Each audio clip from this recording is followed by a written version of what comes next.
എക്കാലവും സ്മരിക്കുന്നത് ആ ഒരു മുഹമ്മദ് നബിയുടെ ആ ഒരു പാരമ്പര്യ കുടുംബത്തെയാണ്. മുഹമ്മദ് നബി കഴിഞ്ഞാൽ പിന്നെ ഫാത്തിമയും അതിൽ വരുന്ന മക്കളും, അതാണ് പാരമ്പര്യം. ഇസ്ലാമിക ലോകത്തിന്റെ പാരമ്പര്യം അങ്ങനെയാണ് വരുന്നത്. അതല്ലാതെ മറ്റു രീതിയിൽ നമ്മൾ ആരും അതിനെ മനസ്സിലാക്കുന്നില്ല. സത്യത്തിൽ അത് തന്നെയാണ്. അപ്പോൾ എനിക്ക് പറയാനുള്ള കാര്യം എന്ന് പറഞ്ഞാൽ, അപ്പൊ ഇത്രയും കാര്യങ്ങളാണ് ഈ മുഹറം 10ന്റെ സവിശേഷതകൾ. ഇസ്ലാമിക ലോകത്ത് മുഹറം 10 ആചരിക്കുന്നത് ഏത് രീതിയിലാണ് എന്ന് ഞാൻ നിങ്ങൾക്ക് പരിചയപ്പെടുത്തി തന്നത് ഇപ്പോൾ ഷിയ വിഭാഗത്തിൽ ആ ഷിയ വിഭാഗവുമായി ജീവിച്ച ആ ഒരു അറിവാണ് എനിക്കുള്ളത്. മറ്റൊന്നും ഞാൻ അതിനെ മനസ്സിലാക്കിയിട്ടില്ല എന്താണ് മുഹറം 10. അപ്പോ ഇനി നിങ്ങൾക്ക് ഞാൻ പരിചയപ്പെടുത്താൻ പോകുന്നത് മുഹറം 10 എന്ന് പറഞ്ഞാൽ ഇസ്ലാമിക ലോകത്തിന്റെ ഒരു ആണിക്കല്ലാണ്. ഇസ്ലാമിക ലോകത്തിന്റെ ഒരു ആണിക്കല്ലാണ്. ഇസ്ലാമിക ലോകം ഏറ്റവും കൂടുതൽ ഇഷ്ടപ്പെടേണ്ടതും മുഹറം 10നെയാണ് എന്ന് ഞാൻ മനസ്സിലാക്കിയത് ഈ വായനയിലൂടെ മാത്രമാണ്. എനിക്ക് മറ്റൊരു അറിവും മുൻപുണ്ടായിരുന്നില്ല. കാരണം ഈ റമദാൻ മാസം വ്രതമനുഷ്ഠിക്കുന്നതിന്റെ മുമ്പ് ഇബ്രാഹിം നബിയും അതിൽ വരുന്ന ആളുകളൊക്കെ വ്രതമനുഷ്ഠിച്ചിരുന്നത് ഈ മുഹറം മാസത്തിനെയാണ്. അവര് നോമ്പ് പിടിച്ചിരുന്നതും മറ്റുമൊക്കെ അതേ ചര്യയാണ് പിന്നീടുള്ള കാലഘട്ടങ്ങളിൽ റമദാൻ മാസത്തിൽ 30 നോമ്പ് പിടിക്കുകയും അതിനുശേഷം ഒരു വർഷത്തിൽ നമ്മളിൽ വന്നു പോകുന്ന പാപദോഷങ്ങൾ പൊറുക്കപ്പെടാൻ വേണ്ടി മുഹറം 10ന്റെ നോമ്പ് പിടിക്കുന്നതും ഒരു വർഷത്തെ പിന്നിടുന്ന, അതിൽ മുൻപ് കഴിഞ്ഞു പോയ ഒരു വർഷത്തിലെ എല്ലാ പാപങ്ങളും പൊറുക്കാൻ വേണ്ടി ആ മുഹറം 10ന്റെ നോമ്പ് പിടിക്കുന്നതും സവിശേഷതയാണ് എന്ന് മനസ്സിലാക്കിയത് എൻ്റെ വായനയിലൂടെയാണ്. ആദം നബി അലൈഹിസ്സലാം നബിയുടെ തൗബ സ്വീകരിച്ചത് മുഹറം 10നാണ്. നൂഹ് നബിയുടെ കപ്പൽ ജലപ്രളയത്തിൽ നിന്നും രക്ഷപ്പെട്ടത് മുഹറം 10നാണ്. ദാവൂദ് നബി അലൈഹിസ്സലാമിന്റെ പാപം പൊറുക്കപ്പെട്ടത് മുഹറം 10നാണ്. സുലൈമാൻ നബി അലൈഹിസ്സലാമിന്റെ അധികാരം കിട്ടിയത് മുഹറം 10നാണ്. ഇദ്രീസ് അലൈഹിസ്സലാം നബിയെ ആകാശത്തേക്ക് ഉയർത്തിയത് മുഹറം 10നാണ്. അയ്യൂബ് നബി അലൈഹിസ്സലാം രോഗം സുഖപ്പെട്ടത് മുഹറം 10നാണ്. യൂനസ് നബി അലൈഹിസ്സലാമിന്റെ മത്സ്യത്തിന്റെ വായിൽ നിന്നും രക്ഷപ്പെടുത്തിയത് മുഹറം 10നാണ്. ഫിറഔനും കൂട്ടരും ചെങ്കടലിൽ മുങ്ങിക്കൊല്ലപ്പെട്ടത് മുഹറം 10നാണ്. മൂസ നബി അലൈഹിസ്സലാമിന് തൗറാത്ത് ഇറക്കപ്പെട്ടത് മുഹറം 10നാണ്. മൂസ അലൈഹിസ്സലാം ചെങ്കടൽ പിളർന്ന് ആ വഴിയിലൂടെ പോയി രക്ഷപ്പെട്ടത് മുഹറം 10നാണ്. ഇബ്രാഹിം നബി അലൈഹിസ്സലാം തീകുണ്ടത്തിൽ നിന്ന് രക്ഷപ്പെട്ടത് മുഹറം 10നാണ്. യൂസഫ് നബി അലൈഹിസ്സലാം ജയിലിൽ നിന്നും രക്ഷപ്പെട്ടത് മുഹറം 10നാണ്. യാക്കൂബ് നബി അലൈഹിസ്സലാമിന്റെ കണ്ണിന് കാഴ്ച തിരിച്ചു കിട്ടിയത് മുഹറം 10നാണ്. നബി സല്ലല്ലാഹു അലൈഹി വസല്ലമ താങ്കൾ മഅസൂമാണെന്ന് പ്രഖ്യാപനം ഉണ്ടായത് മുഹറം 10നാണ്. കഴിഞ്ഞ ഒരു വർഷം പാപം പൊറുക്കപ്പെടുന്ന നോമ്പ് മുഹറം 10ന്. മുഹറം 1 മുതൽ മുഹറം 10 വരെ നോമ്പ് എടുക്കലും സുന്നത്താണ്. റമദാനിന് ശേഷം പവിത്രമായത് മുഹറം മാസത്തിലെ നോമ്പ് എന്ന് നബി സല്ലല്ലാഹു അലൈഹി വസല്ലമ പറഞ്ഞിരിക്കുന്നു. ഇത് മറ്റുള്ളവർക്കും എത്തിച്ചു കൊടുക്കുക, യാത്ര പ്രതിഫലം നേടൂ, അള്ളാഹു നമ്മെ ഹൈറിലാക്കട്ടെ എന്നാണ് ഈ വരികൾ സൂചിപ്പിക്കുന്നത്. ഇതിൽ മുഹമ്മദ് നബി പറഞ്ഞ ആ റമദാൻ മാസത്തിലെ നോമ്പിന് ശേഷം മുഹറം 10ലെ നോമ്പ് നിങ്ങൾ അനുഷ്ഠിക്കണമെന്നാണ്. എന്തായാലും മുസ്ലിം ലോകത്തിന്റെ ഇത്രയും അറിവുകൾ വളരെ സുപ്രധാനമായി ഇസ്ലാമിക ലോകം, മുസ്ലിങ്ങൾ പ്രത്യേകിച്ചും ഞാൻ ഈ ഒറ്റ രീതിയിൽ ഇപ്പോൾ എടുത്തു പറഞ്ഞ കാര്യങ്ങളൊക്കെ മുസ്ലിങ്ങൾ ഏറ്റവും കൂടുതൽ നെഞ്ചോട് ചേർത്ത് ആ ഒരു സന്തോഷത്തോടു കൂടി എല്ലാ പാപങ്ങളും പൊറുക്കാൻ വേണ്ടി ഇത്തരം വ്രതമനുഷ്ഠിക്കുന്നത് നല്ലതാണ് എന്നാണ് ഞാൻ മനസ്സിലാക്കിയത്. കാരണം ഇന്ന് നമ്മൾ കാണുന്ന ശബരിമലയിലും അതുപോലെ ക്രിസ്ത്യാനികൾ പോകുന്ന ആ ഒരു പ്രാർത്ഥിച്ചു പോകുന്ന ഒരു സംഭവമുണ്ട്. ആ ചർച്ചിന്റെ പേര് എനിക്ക് ഓർമ്മയില്ല. ഹിന്ദുക്കൾ വ്രതമനുഷ്ഠിച്ച് ശബരിമലയിൽ പോകുന്നതും ഇസ്ലാമിക ലോകം വ്രതമനുഷ്ഠിച്ച് പാപങ്ങളെ പൊറുക്കാൻ വേണ്ടി ആ ഒരു നോമ്പ് പിടിക്കുന്നതും മനുഷ്യന്റെ എല്ലാവിധ ആ ചലനങ്ങളെയും മാറ്റിമറിക്കുന്ന ഒരു സമ്പ്രദായം തന്നെയാണ്. മനുഷ്യൻ പല രീതിയിലാണ്. മനുഷ്യന് പിശാചിന്റെ മനസ്സാണ്. ആ പിശാചിന്റെ മനസ്സിൽ നിന്നും വഴിതെറ്റിപ്പോകാതിരിക്കാൻ നല്ല ബുദ്ധിയും വിവേകവും ഉള്ള ഒരു ജനസമൂഹത്തെ മുന്നിൽ കണ്ടാണ് ഇത്തരം വ്രതമനുഷ്ഠിച്ച് ആ ഒരു പൈശാചികമായിട്ടുള്ള ആ ഒരു ചിന്തകളെ എടുത്തു മാറ്റി വരും തലമുറയ്ക്ക് നന്മകളുടെ ആ ഒരു വഴി കാണിച്ചു കൊടുക്കാൻ വേണ്ടിയാണ് നമ്മൾ ഈ വ്രതമനുഷ്ഠിച്ച് മുന്നോട്ട് പോകുന്നത്. കാരണം മനുഷ്യൻ എന്ന് പറഞ്ഞാൽ ഈ ലോകത്ത് ഏറ്റവും വലിയ ഒരു പൈശാചികമായിട്ടുള്ള ഒരു ചിന്താഗതിക്കാരാണ്. ആ പൈശാചികമായിട്ടുള്ള ചിന്താഗതി മാറ്റിമറിക്കണമെന്നുണ്ടെങ്കിൽ ഇത്തരം വ്രതങ്ങൾ അനുഷ്ഠിച്ച് ആ ഒരു ദൈവത്തിലേക്ക് നമ്മളെ മനസ്സിനെ അർപ്പിച്ചുകൊണ്ട് മുന്നോട്ട് ചലിച്ചാൽ വരും കാലങ്ങളിൽ വരുന്ന എല്ലാ മനുഷ്യരും അതേ വഴി അതേ പാതയിലൂടെ സഞ്ചരിക്കുകയും ഈ ലോകം സമാധാനപരമായി സഞ്ചരിക്കാൻ ഏകമാർഗം ഇത്തരം വ്രതങ്ങൾ അനുഷ്ഠിച്ച് അവരവരുടെ ദൈവങ്ങളിലേക്ക് നമ്മളെ മനസ്സിനെ കൊണ്ടെത്തിക്കുന്നതും മനുഷ്യൻ എന്ന ആ ഒരു എന്താ പറയാ, മനുഷ്യൻ ഭയങ്കരമായിട്ടുള്ള ഒരു ശക്തിയുള്ള ഒരു ജീവി എന്ന് തന്നെ പറയാം. മനുഷ്യൻ ഏതൊക്കെ രീതിയിൽ ചിന്തിക്കുന്നുണ്ടോ അതില് സത്യവും ഉണ്ടാവും അസത്യവും ഉണ്ടാവും.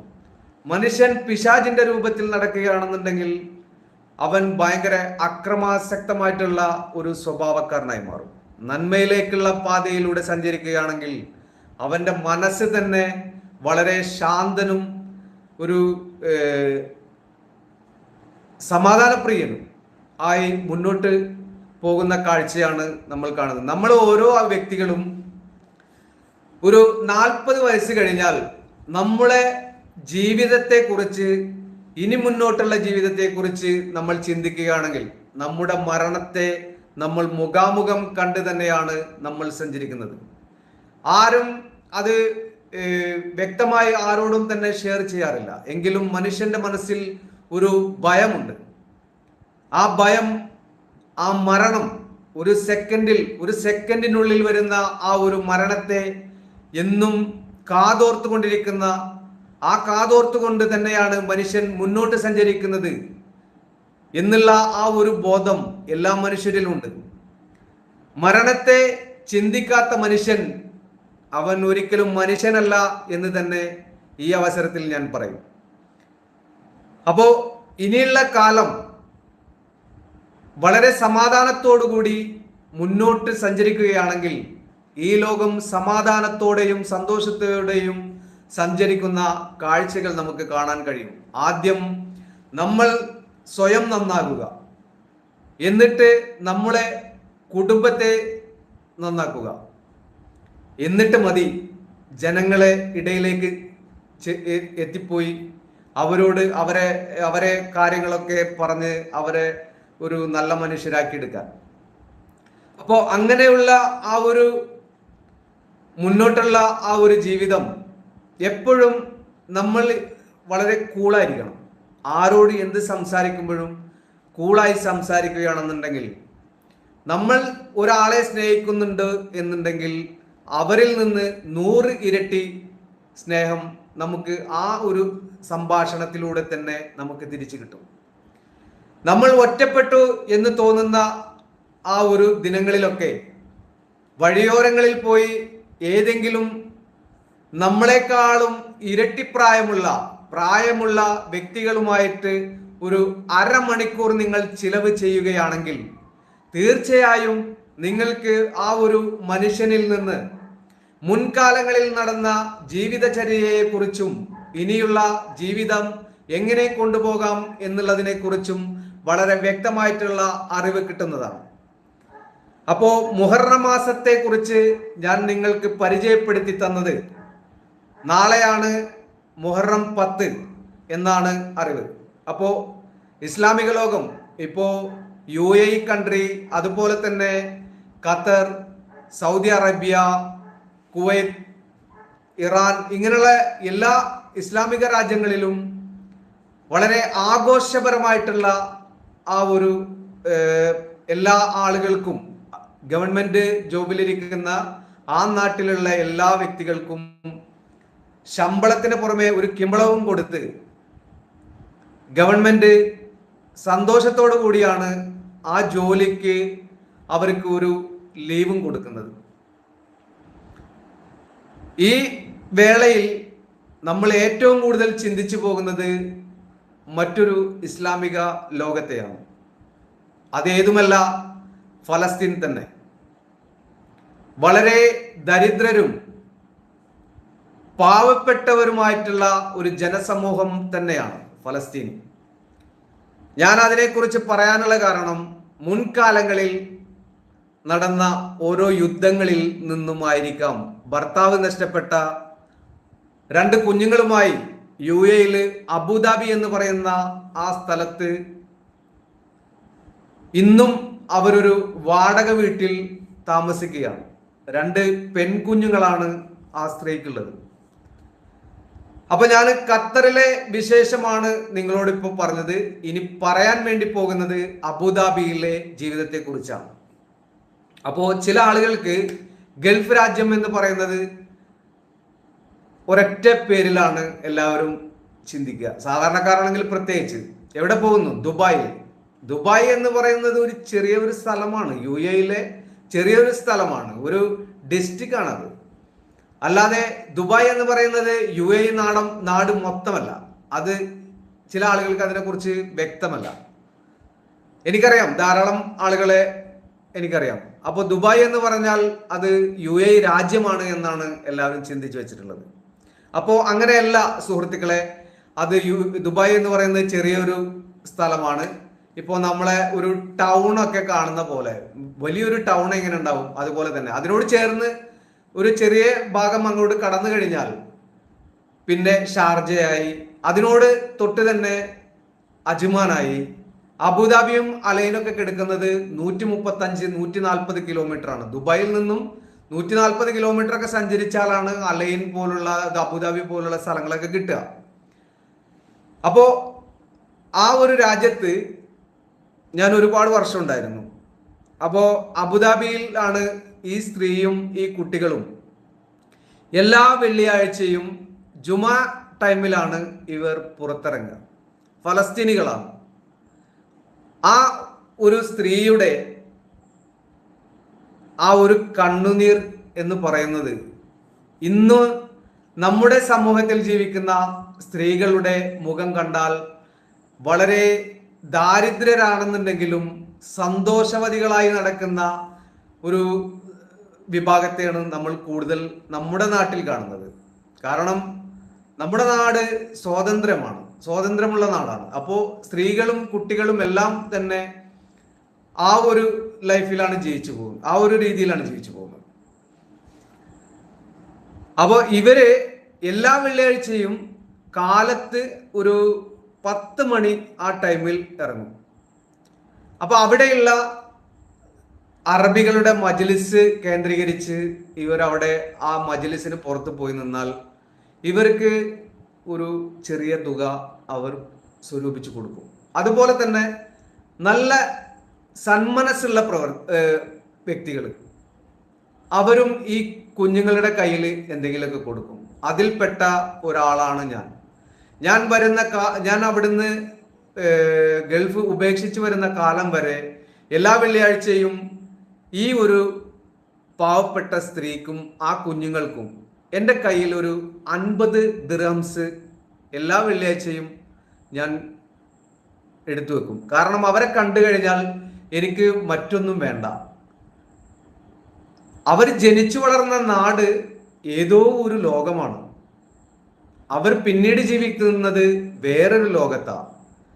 മുന്നോട്ടുള്ള ജീവിതത്തെക്കുറിച്ച് യാതൊരുവിധ ചിന്തകളുമില്ലാതെ ആ ഒരു സ്ത്രീ അഭയം പ്രാപിച്ചത് ഈ UAE നാട്ടിൽ അബുദാബി എന്ന് പറഞ്ഞ സ്ഥലത്താണ്.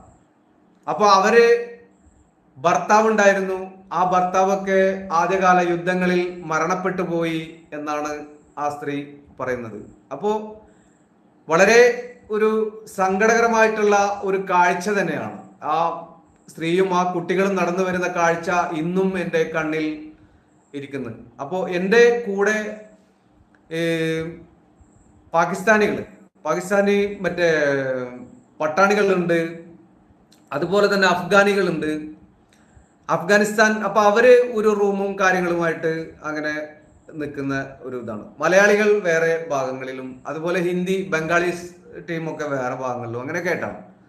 അപ്പൊ ഇവിടെ നിൽക്കുമ്പോൾ എനിക്ക് കഴിയുന്ന ആ ഒരു ഫണ്ട് ഞാൻ എല്ലാ വെള്ളിയാഴ്ചയും ഞാൻ ഇവർക്ക് കൊടുക്കും. എനിക്ക് മറ്റൊന്നുമല്ല, ഞാൻ ഒരു നിമിഷം ഇവരെ കണ്ടാൽ ഞാനിങ്ങനെ ചിന്തിച്ചു പോകും, ഈ കുഞ്ഞുങ്ങൾ വളർന്നു വന്നാൽ ഇവർക്ക് UAE നാട്ടിൽ പൗരത്വം കിട്ടുമോ, അതല്ലെങ്കിൽ അവർക്ക് നല്ല ഒരു ജോലി കിട്ടുമോ, അതുമല്ലെങ്കിൽ ഈ കുഞ്ഞുങ്ങൾ ആരുമില്ലാത്ത ഒരു അന്തരീക്ഷത്തിൽ ആ ഉമ്മ എന്ന് പറയുന്നത് ഒരു 50 വയസ്സെങ്കിലും കാണും. പെൺകുട്ടികളാണെങ്കിൽ കുട്ടികളാ, നല്ല മക്കളാ, വന്ന് സലാം ചൊല്ലി ആ ചാരി നിൽക്കുന്ന ആ ഒരു കാഴ്ചയാണ് ഇന്നും എൻ്റെ കണ്ണിലുള്ളത്. വളരെ പാവപ്പെട്ടവരാ. എങ്ങനെയാണ് അവർ UAE നാട്ടിൽ എത്തിപ്പെട്ടത് എന്നുള്ളതിനെ കുറിച്ച് ഞാൻ കൂടുതലൊന്നും സംസാരിച്ചിട്ടില്ല. കാരണം അവരോട് മറ്റൊന്നും സംസാരിക്കാനില്ല. നമുക്ക് കഴിയുന്നത് നമ്മൾ അവർക്ക് കൊടുക്കുക. അവരെ സന്തോഷം കാണുമ്പോൾ നമുക്ക് അതിലേറെ അതിയായ സന്തോഷം. അതാണ്, വേറൊന്നുമല്ല. അപ്പൊ ഇന്നും എൻ്റെ മനസ്സിനനുസരിച്ച് ഞാൻ അത്തരം രീതിയിൽ കാണുന്ന, വഴിയോരങ്ങളിൽ കാണുന്ന ഏത് ദരിദ്ര രൂപത്തിൽ സഞ്ചരിക്കുന്ന ആളായിക്കോട്ടെ, ഞാനൊരു ഷോപ്പിൽ കയറി സാധനങ്ങൾ വാങ്ങിക്കുമ്പോൾ അവർ നമ്മളെ നോക്കിക്കൊണ്ട് നിൽക്കുന്ന ഒരു രീതി കണ്ടു കഴിഞ്ഞാൽ എൻ്റെ നെഞ്ച് ഒന്ന് പിടക്കും. അപ്പോൾ എന്നെ കൊണ്ട് കഴിയുന്നത് ഞാൻ എന്തെങ്കിലും വാങ്ങിച്ച് അവർക്ക് കയ്യിൽ കൊടുത്ത്, അത് ചില ആളുകൾ അഭിമാനികളാണ്. ഇന്ത്യയിൽ തന്നെ ഒരുപാട് സ്ഥലങ്ങളിൽ സഞ്ചരിച്ചു. അപ്പോൾ അങ്ങനെയുള്ള എല്ലാ ഭാഗങ്ങളിലും ഞാൻ കണ്ടുവന്ന ഒരു കാഴ്ചയാണ്, എന്തെങ്കിലും കൊടുത്തു കഴിഞ്ഞാൽ വേണ്ട എന്ന് പറഞ്ഞിട്ടായിരിക്കും ആദ്യം നമ്മളോട് അവർ പറയുക. പക്ഷെ ആ ഒരൊറ്റ പറച്ചിലിൽ നമ്മൾ ഒരിക്കലും പിന്മാറരുത്. അവരെ നമ്മളെ ഒരു സഹോദരൻ അല്ലെന്നുണ്ടെങ്കിൽ ഒരു സഹോദരി എന്നുള്ള നിലക്ക് കണ്ട് അവരെ കയ്യിൽ അത് കൊടുത്ത്, ഭക്ഷണ സാധനമാണെങ്കിൽ അങ്ങനെ തന്നെ അവർ കഴിക്കുന്നത് നോക്കി നിന്നുകൊണ്ടായിരിക്കണം നമ്മൾ അവിടുന്ന് പിന്മാറേണ്ടത്. അതല്ലെങ്കിൽ അവർക്ക് വേണ്ടുന്ന ഭക്ഷണത്തിനുള്ള ഒരു വക, ഒരു നേരത്തെ ഭക്ഷണത്തിന്റെ പൈസ ആ പാവപ്പെട്ടവരുടെ കയ്യിൽ നിങ്ങൾ കൊടുക്കണമെന്നുണ്ടെങ്കിൽ നിങ്ങൾ ജീവിച്ചു മരിക്കുന്നതിനുള്ളിൽ ഒരു അർത്ഥമുണ്ട് എന്ന് നിങ്ങൾക്ക് എന്നും നിങ്ങളുടെ മനസ്സിൽ ഒരു ബോധ്യം ഉണ്ടാവും. നമ്മൾ എത്രയോ അനുഗ്രഹം ഉള്ള ആളുകളാണ്, ഒരുപാട് അനുഗ്രഹമുള്ള ആളുകളാണ്. നമ്മൾ ജീവിക്കുന്നത് ഒരു പ്രത്യേക രീതിയിലുള്ള ഒരു അന്തരീക്ഷത്തിലൂടെയാണ്. അപ്പൊ നമുക്ക് ഒരു 1000 രൂപ ശമ്പളം കിട്ടുകയാണെന്നുണ്ടെങ്കിൽ നിങ്ങൾ അതിൽ നിന്ന് ഒരു 50 രൂപ മാറ്റിവെച്ച് ഇങ്ങനെയുള്ള പാവപ്പെട്ടവർക്ക്, അതായത് ഭിക്ഷാടന ടീമിന് നിങ്ങൾ കൂടുതൽ പൈസ കൊടുക്കണ്ട. അവരെ കണ്ടു കഴിഞ്ഞാൽ തന്നെ നമുക്ക് തിരിച്ചറിയാൻ കഴിയും. അവർ പണത്തിന് വേണ്ടി നമ്മളുടെ മുമ്പിൽ വന്ന് കൈ കാണിക്കുന്ന ആ ഒരു രംഗം കണ്ടാൽ തന്നെ നമുക്ക് മനസ്സിലാകും അതൊരു ഭിക്ഷാടന മാഫിയയാണ്. അവരെ അവിടെ കൊണ്ട് ഇറക്കി വിടുന്നതും അവരെ വൈകുന്നേരമായി കഴിഞ്ഞാൽ തിരിച്ചു കൊണ്ടുപോകുന്നതും. അപ്പൊ അങ്ങനെയുള്ള ആളുകളെ കണ്ടു കഴിഞ്ഞാൽ നിങ്ങൾ കൈത്തട്ടണ്ട. കൈത്തട്ടി മാറ്റാതെ നിങ്ങൾ 1 രൂപയോ അതല്ലെങ്കിൽ ഒരു 2 രൂപയോ 5 രൂപ വരെ നിങ്ങൾക്ക് കൊടുക്കാം.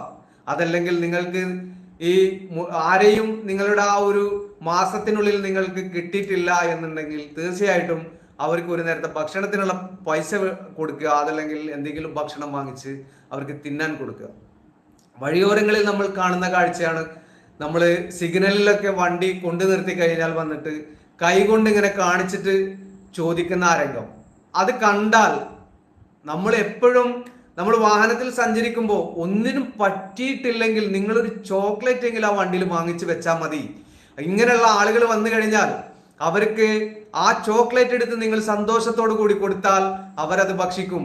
നിങ്ങൾ പണം കൊടുത്താൽ അത് ഭിക്ഷാടന മാഫിയയിലേക്കാണ് ആ പണം പോകുന്നത്. അപ്പോൾ ഒരിക്കലും നിങ്ങൾ എന്താവരുത്, നിങ്ങൾ ചതിക്കപ്പെടരുത്. നിങ്ങൾ കൊടുക്കുന്ന തുക അത് വേറെ ഒരു വിങ്ങിന്റെ കയ്യിലാണ് ചെന്നെത്തപ്പെടുന്നത്. അപ്പോ നമ്മൾ നമ്മളുടെ നന്മയെ വളർത്തിയെടുക്കാൻ വേണ്ടിയുള്ള ഒരു സൂചനയാണ് ഞാനിപ്പോൾ പറഞ്ഞത്. അപ്പോൾ അതിലൂടെ നമ്മൾ ഒരുപാട് നന്മ നമ്മളുടെ ജീവിതത്തിൽ തന്നെ, നമ്മൾ അറിയാതെ തന്നെ ഒരുപാട് അനുഗ്രഹങ്ങൾ നമ്മളുടെ ജീവിതത്തിൽ വന്നു ചേരും. അതിൽ യാതൊരു സംശയവുമില്ല. നമ്മൾ എന്ത് എറിയുന്നുണ്ടോ അതിൻ്റെ 10 ഇരട്ടി അതല്ലെങ്കിൽ 100 ഇരട്ടി നമ്മൾ പോലും അറിയാതെ നമ്മുടെ ജീവിതത്തിലേക്ക് പല മാർഗങ്ങളിലായി നമ്മളെ തേടി വരും. നമ്മൾക്ക് കിട്ടിയിട്ടില്ലേ ആ അനുഗ്രഹം, നമ്മളുടെ മക്കളിലോ അതല്ലെങ്കിൽ നമ്മളുടെ കുടുംബത്തിലോ ആ അനുഗ്രഹം വന്നു ചേരുകയും ചെയ്യും. അപ്പോൾ ഒരു പ്രത്യേക മാസത്തിന്റെ ദിനമായത് കൊണ്ട് ഞാൻ ഇത്രയും നേരം നിങ്ങളെ ബോറടിപ്പിച്ചു എന്നാണ് എനിക്ക് തോന്നിയത്. എങ്കിലും ഇതിൽ ഒരുപാട് പാഠം ഉൾക്കൊള്ളാനുമുണ്ട് എന്ന് ഞാൻ മനസ്സിലാക്കുന്നു. ഈ പാഠങ്ങളെല്ലാം നിങ്ങളുടെ ജീവിതത്തിൽ പകർത്തുകയാണെങ്കിൽ തീർച്ചയായിട്ടും നിങ്ങൾക്ക് നല്ലൊരു മനുഷ്യനായി ഈ ലോകത്ത് ജീവിക്കാനും അതുപോലെ തന്നെ സന്തോഷത്തോടു കൂടി ഈ ലോകത്തിൽ നിന്ന് വിട പറയാനും നിങ്ങൾക്കും സാധിക്കട്ടെ എന്ന് പറഞ്ഞുകൊണ്ട് എൻ്റെ ലൈവ് ഇവിടെ അവസാനിപ്പിക്കുന്നു. ഈ മുഹറം 10-ന്റെ എല്ലാവിധ ആശംസകളും നേർന്നുകൊണ്ട് എൻ്റെ പ്രിയ സഹോദരങ്ങൾ മുന്നോട്ടുള്ള ജീവിതം നന്മയുടെ ഒരു ലോകമാക്കി മാറ്റി മുന്നോട്ട് ചലിക്കട്ടെ എന്നാണ് ഞാൻ പ്രാർത്ഥിക്കുന്നത്. അസ്സലാമു അലൈക്കും. ഞാനൊരു മുസ്ലിം ആയതുകൊണ്ടാണ് ആ സലാം ചൊല്ലിയത്. എൻ്റെ പ്രിയ സഹോദരങ്ങൾക്ക് ആ സലാം മടക്കാൻ താല്പര്യമുണ്ടെങ്കിൽ തീർച്ചയായിട്ടും നിങ്ങളെ മനസ്സുകൊണ്ട് നിങ്ങൾ ആ ഒരു സലാം മടക്കണം. അതിൻ്റെ ഒരു അനുഗ്രഹം കൂടി എന്നിലും വർഷിക്കട്ടെ എന്ന് പ്രാർത്ഥിച്ചുകൊണ്ട് എൻ്റെ ലൈവ് ഇവിടെ അവസാനിപ്പിക്കും.